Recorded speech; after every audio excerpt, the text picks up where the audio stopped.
اعوذ باللہ من الشیطان الرجیم بسم اللہ الرحمن الرحیم اللہم صلی علی سیدنا محمد وآل محمد۔ السلام علیکم ورحمۃ اللہ وبرکاتہ۔ محترم، آج کا ٹاپک تھوڑا سا انٹرسٹنگ ہے، ٹھیک ہے؟ وہ یہ کہ کچھ لوگ اعتراض کر رہے ہیں کہ میں سنیت سے بیزار ہوں۔ میں سنیت سے بیزار نہیں ہوں، میرے کچھ شکوے ہیں آپ لوگوں سے۔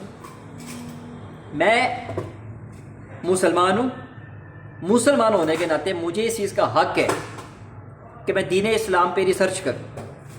میں طالب علم ہوں، میں دین کو سیکھوں، ٹھیک ہے؟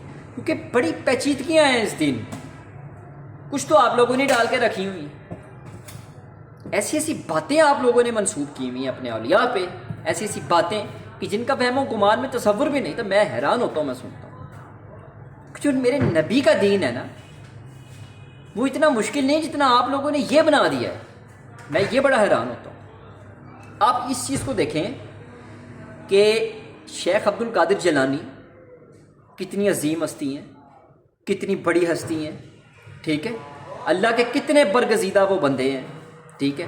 ساری زندگی انہوں نے اللہ اللہ کی، ٹھیک ہے؟ اور لوگوں کو بھی اللہ اللہ ہی کرنے کی تلقین دی، لیکن لوگ سمجھ بیٹھے کہ انہوں نے غوث کرنے کی تلقین دی اور چلے گئے۔ نہیں یار، ایسا تو کچھ نہیں، ایسا تو کچھ نہیں کیا انہوں نے۔ میں نے تو پڑھا ہے ان کے بارے میں، ایسا تو کچھ نہیں کیا انہوں نے۔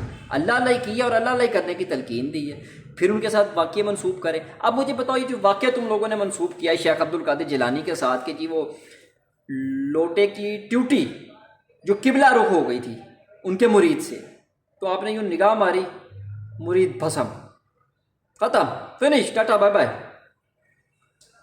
یہ قتل ہوا؟ مر گیا نا، انسان تھا نا، قتل ہوا کہ نہیں ہوا؟ لوٹے کی ٹوٹی قبلہ رخ کرنے کی کیا سزا ہے؟ سزا بتائیں بھائی۔ جب کوئی سزا نہیں ہے تو پھر مارا کیوں؟ اور اگر مارا تو جس نے مارا وہ تو قاتل ہوا، جس نے بھی مارا۔ میں شیخ عبد القادر جیلانی کو میں تو کہہ نہیں رہا انہوں نے مارا، تم کہتے ہو، تو میرے نزدیک انہوں نے نہیں مارا، ٹھیک ہے؟ وہ تو ایسا کام کر ہی نہیں سکتے نا، نہیں کر سکتے۔ تم لکھ سکتے ہو کتابوں میں، وہ کر نہیں سکتے۔ لکھنے کا کیا ہے؟ لکھنے کا لکھ دیا، کئیوں نے لکھ دیا، کئیوں نے پڑھ دیا، کئی عمل بھی کر رہے ہیں، مان بھی رہے ہیں۔ حیران ہوں میں ان کی سوچ پہ، کیسے یار، کیسے کر سکتے؟ اتنے بڑے شیخ ہو کے وہ یہ کس طرح کر سکتے؟ اور یہ نظر والا پتہ نہیں کیا چکر ہے، مجھے نہیں پتا، کیونکہ ایسا کچھ نبی پاک صلی اللہ علیہ وسلم نے اتنی جنگیں لڑی اپنی زندگی میں، جو غزوات ہوئی، تو میرے نبی نے تو کوئی نظر کے ساتھ کافروں کو نہیں مارا یار، کوئی لیزریں نہیں نکلی ہیں کہ کفار جو ہے وہ بسم ہو جائیں، یا امام حسین نے اسپیشلی، ان سے بڑا تو نہیں نا یار کوئی، ٹھیک ہے نا؟ نبی کے بعد تو امام حسین علیہ السلام میدان کربلا میں، پھر وہ بھی یہ لیزر کا استعمال کر سکتے تھے نا، یوں کرتے، اور بلکہ وہ یوں کرتے تو ہوتا کہ جنات ببائے شاہ جنات وہاں موجود تھے، فرشتے ببائے جبرائیل وہاں موجود تھے۔ اب لوگوں کو تو لگتا کہ حسین نے نظر یوں کی ہے، لیکن اصل میں تو وہ کام جنات کرتے یا فرشتے کرتے اللہ کے، ٹھیک ہے نا؟ تو وہاں پہ ہو سکتا تھا لیکن نہیں کیا۔ وہاں پہ تو میں کہتا ہوں بندہ بھی تھا، لیکن حسین نے صبر کا مظاہرہ کیا۔ حسین جیسا صابر پوری دنیا میں کوئی نہیں آ سکتا، جو میرا حسین صبر کر گیا وہ صبر کوئی نہیں کر سکتا۔ تو یہ تو گالی چھاڑ دیو، آپ نے بابیاں دی تو گالی چھاڑ دیو نا۔ تو بھائی یہ جو آپ ان سے بات منسوب کرتے ہو، یہ بھی بات جھوٹی ہے، غلط ہے بالکل۔ اور پھر آپ ایک بات منسوب کرتے ہو غوث پاک کا دھوبی مرا، قبر میں گیا، قبر میں سوال کیے ان سے فرشتوں نے آ کے۔ اب وہ دھوبی والا واقعہ یہ ہے کہ دھوبی مرتا ہے، غوث پاک کا فرشتے قبر میں آتے ہیں، وہ کہتا ہے مجھے کچھ نہیں پتا، مجھے کچھ نہیں پتا، میں نہیں جانتا کچھ، میں تو غوث پاک کا دھوبی ہوں۔ اتنے میں جی غوث پاک آ جاتے ہیں قبر میں، چھڑتے ہیں جی میرا دھوبی۔ یار ایسا کچھ ہونا ہو تو جتنی محبت میرے آقا نے اپنی امت کے ساتھ کی، تو ایک ایک شخص کی قبر میں کیا میرے نبی نہیں آ سکتے تھے؟ بتائیں نا، میرے نبی نہیں آ سکتے تھے؟ بخشوانے کے لیے چھڑ دو امتی ہے میرے۔ یہ ٹھیکہ کیا شیخ عبد القادر جیلانی کے پاس ہے، میرے نبی کے پاس نہیں ہے۔ یہ والا ٹھیکہ جو آپ بنا کے بیٹھے ہیں، جو بدترین جھوٹ ہے یار، حد کرتے ہیں۔ اچھا پھر ایک اور بات، پھر آپ شیخ عبد القادر جیلانی پر ایک اور جھوٹ منسوب کرتے ہیں کہ جب ان کی وفات ہوئی، ٹھیک ہے، ان کی قبر میں جب فرشتے ہیں ان سے سوال جواب کرنے کے لیے،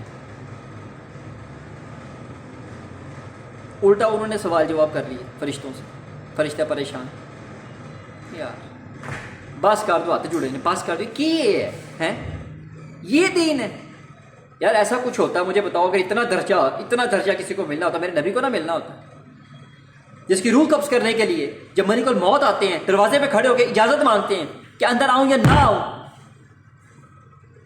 بی بی فاطمہ اندر ہوتی ہیں، ٹھیک ہے، ان کے احترام میں ملک الموت اجازت مانگ رہے ہوتے ہیں کہ یا رسول اللہ آپ کی روح جو ہے وہ میں مطلب میں اندر آؤں یا نہ آؤں، پہلی بات تو یہ ہے کہ میں اندر آؤں یا نہ آؤں، بعد میں روح کی اجازت مانگتے ہیں، ٹھیک ہے۔ اس نبی کے ساتھ یہ واقعہ ہو سکتا تھا کہ جب فرشتے قبر میں آتے سوال جواب کرنے کے لیے تو پھر میرے نبی الٹا ان سے سوال کرتے، ایسا کچھ ہوا ہی نہیں، لکھا ہی نہیں۔ یہ بات بھی اپنے شیخ عبد القادر جیلانی پہ منسوب کر دی۔ اس لحاظ سے سوچا جائے تو ان کا رتبہ تو آپ بڑھا رہے ہیں رسول اللہ سے یار، کیونکہ وہ تو ایک عام امت ہی ہے نبی کے آگے، شیخ عبد القادر جیلانی۔ پھر جی وہ اللہ کے ساتویں آسمان پہ جی ایک حجرہ دیکھا نبی پاک صلی اللہ علیہ وسلم نے معراج شریف پہ جب گئے تھے تو وہ پوچھا کس کا، تو کہا جی شیخ عبد القادر جیلانی کا۔ اے نہ کتنے لکھیا ہوا ہے یار، اس کا تو قرآن میں ذکر ہی نہیں ہے، نہ کسی حدیث میں ہے نہ کسی قرآن میں ہے یار، اور ضعیف حدیث میں بھی نہیں ملتی یہ بات، یہ بھی چھوڑ دیا۔ پھر وہ ایک وہ مرغے والی بات، آپ وہ مرغا کھا رہے تھے، ساتھ آپ کا کوئی طالب علم تھا، وہ بیٹھ کے دال کھا رہا تھا، اس کی ماں نے آ کے پوچھا کہ جی آپ اسے مرغا کیوں نہیں دے رہے، تو آپ نے یوں ہاتھ پھیرا، مرغا زندہ ہو گیا، جی جب یہ کرامت پہ آئے گا تو پھر یہ بھی گوشت کھا سکتا ہے۔ یار مجھے ایک بات بتاؤ، مردوں کو زندہ کرنے والی بات، اس میں وہ کشتی والی بات بھی آئی تھی، مردوں کو زندہ کرنے والی، ٹھیک ہے، جو آپ بات کرتے ہو، مردوں کو زندہ کرنے کا اختیار صرف اللہ پاک کی ذات کے پاس ہے۔ حضرت عیسیٰ نے کیا، یہ ان کا معجزہ تھا، حضرت عیسیٰ کو ملا تھا یہ معجزہ، اللہ کی طرف سے ملا تھا، یہ حضرت عیسیٰ کا تھا، اور یہ ہمارے نبی کا بھی معجزہ نہیں تھا مردوں کو زندہ کرنے والا۔ میرے نبی نے کتنے مردے زندہ کیے؟ ایک بھی نہیں، ثابت کرو نا کتنے کیے۔ جب میرے نبی نے نہیں کیے، آگے سے اس کی امت کیسے کر سکتی ہے مجھے بتاؤ؟ اب وہ کوئی ککڑ زندہ کرنا ہو یا بندہ زندہ کرنا ہو، غلط ایک کوئی نے زندگی دی تھی۔ خدا کا واسطہ ہے، قرآن اور حدیث یہ دو چیزیں ہیں، امت کو تیسری جانب مت لگاؤ۔ رسول اللہ صلی اللہ علیہ وسلم نے آپ نے خود فرما دیا ہے کہ میں تمہیں دو چیزیں چھوڑ کے جا رہا ہوں، قرآن اور اہل بیت۔ کدھر لے کے جا رہے ہو آگے اس امت کو؟ آپ لوگ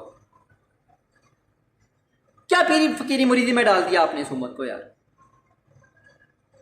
جب بھی کوئی مسئلہ درپیش ہو، فلانے دربار پہ جاؤ، فلانے دربار پہ جاؤ، فلانے بابے کے پاس جاؤ، فلانے، کوئی مائی کا لال یہ نہیں کہتا کہ یہ چند قدم کے فاصلے پہ مسجد ہے، مسجد میں بیٹھ کر نماز ادا کرو فرض، اور اللہ سے دعا کرو اور تھوڑا صبر رکھو، ان اللہ مع الصابرین۔ کوئی نہیں یہ سکھا، یہ سیکھنے کی ضرورت ہے ہمیں۔ سچا دین یہ ہے۔